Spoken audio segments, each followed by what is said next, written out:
Coffee తాగుతున్నావా? తాగు తాగు, బాగా ఆస్వాదిస్తూ తాగు. ఇదే నీ ఆఖరి కాఫీ. ఏంటి పంచ్ డైలాగా? ఇలాంటి బెదిరింపులకి నేనే భయపడ్ను. తెలుసు, నువ్వు దేనికైనా తెగించేదానివని నాకు బాగా తెలుసు. లేదంటే ఆ పని చేసి దేనికి భయపడకుండా దోశ కాఫీ ఆర్డర్ చేసి ఇక్కడ కూర్చుంటావా? ఏ నీ కొడుకు చచ్చినందుకు నేను ఉపవాసం ఉండాలా?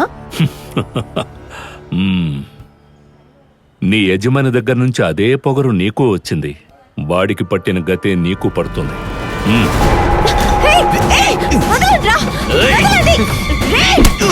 ఇక్కడ రెస్టారెంట్ లో గొడవ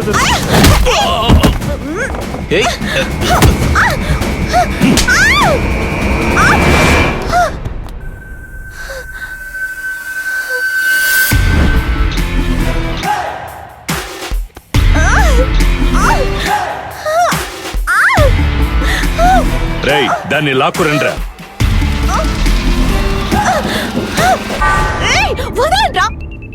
రేయ్, మర్యాదగా దాన్ని నాకు అప్పగించు.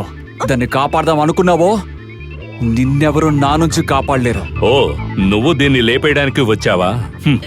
దీనికి చాలా మంది విలన్స్ ఉన్నట్టున్నారే. ఎవరి చేతిలో చావాలనుందో చెప్పు. నా చేతిలోనా లేక వాడి చేతిలోనా? చెప్పవే, నా ఇంట్లోంచి తీసిన డబ్బు ఎక్కడ పెట్టావు? చెప్పరా, అదే అడుగుతున్నాడుగా. ఏంటి, నువ్వు వాడింట్లోంచి డబ్బు కొట్టేశావా?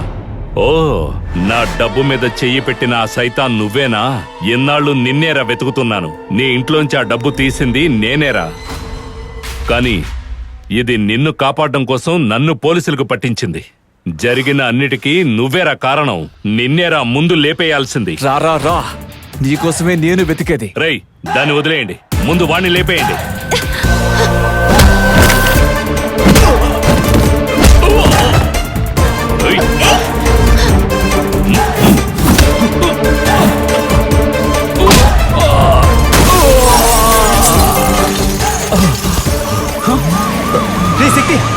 ముందు ఇక్కడి నుంచి వెళ్ళిపోదాం. వాడు పారిపోతున్నాడు చెప్తున్నా, వెళ్దాం.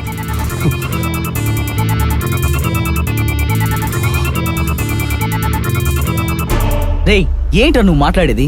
ఆ దియా ఏమీ జగర్ కాదు. నువ్వు చెప్పేదంతా కళ్ళు మూసుకొని నమ్మడానికి. అసలు ఈ కేసు వల్ల తనకి ఏ మంచి జరగలేదు, జరగదు కూడా. నీ వల్ల సమస్య ఇంకా పెద్దదైంది. తను చేసిన పనికే తను అనుభవిస్తోంది. నా వల్ల తనకి ఎటువంటి సమస్య లేదు. రేయ్, తన పని తను చేసుకునింటే ఈ రోజు నువ్వు నేను ఇక్కడ మాట్లాడుకునే వాళ్ళం కాదు. నేను చెప్పిందంతా ఓపికగా విని నిన్ను దొంగగా మార్చింది నేననే నా మీద నిందలు వేసింది. ఇక్కడ నువ్వేమో. రేయ్, సరేరా, నేను తనకి సపోర్ట్ చేస్తూ మాట్లాడుతూ ఉండడం చూస్తూ ఉంటే నాకే ఎందుకో అదోలా అనిపిస్తోంది. వదిలే, ఏదో నేను చెప్పాల్సింది చెప్పేశాను. నువ్వే ఆలోచించి నిర్ణయం తీసుకో, నీ ఇష్టం.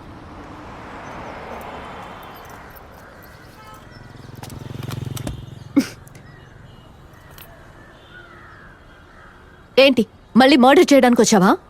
చెయ్యిరా చూద్దాం. Sorry and thanks. వాట్? నేను ఆ రోజు నిన్ను మర్డర్ చేయడానికి వచ్చినందుకు సారీ. నన్ను కాపాడినందుకు థ్యాంక్స్. ఇకపై నా వల్ల నీకు ఎటువంటి సమస్య రాదు.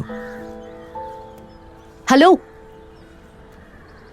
ఓ కాఫీ తాగొద్దాం, వస్తావా? నేను ఎవరో ఏంటో తెలిసాక కూడా నన్ను ఎందుకు కాపాడాలనుకున్నావో తెలుసుకోవచ్చా? No man can impress me, even my dad also. ఈ సినిమాలో వచ్చే విధంగా నీ సెంటిమెంట్ స్టోరీ విని ఇంప్రెస్ అయ్యి హ్యాపీ టీయర్స్ తో నిన్ను ప్రేమించి అలా ఇలా ఎలాంటి స్టూపిడ్ పని నేను చెయ్యను. యాజ్ ఎ డిటెక్టివ్ గా నేను చాలా క్యారెక్టర్స్ ని స్టడీ చేస్తాను. ఒక పాయిజన్ స్పైడర్ కరవటం వల్ల ఒకతను స్పైడర్ మ్యాన్ అవటం, ఒక న్యూక్లియర్ రేడియేషన్ వల్ల ఒక వ్యక్తి ఎక్స్ మ్యాన్ గా మారడం, ఇవి హాలీవుడ్ లోనే జరుగుతాయి. But you are a real interesting character. In philosophy underneath ఒక్కొక్క సూపర్ హీరో వెనుక ఒక వ్యాధి ఉంటుంది, ఒక బాధ ఉంటుంది. నువ్వు అంతే.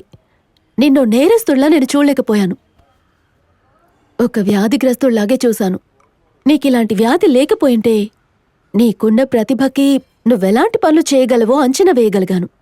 నిన్ను కాపాడటానికి it may be the reason. షబ్బా, సింగిల్ మీటింగ్ లో ఇంత అనలైజ్ చేసేయొచ్చా? నిజంగానే నువ్వు గొప్ప డిటెక్టివే.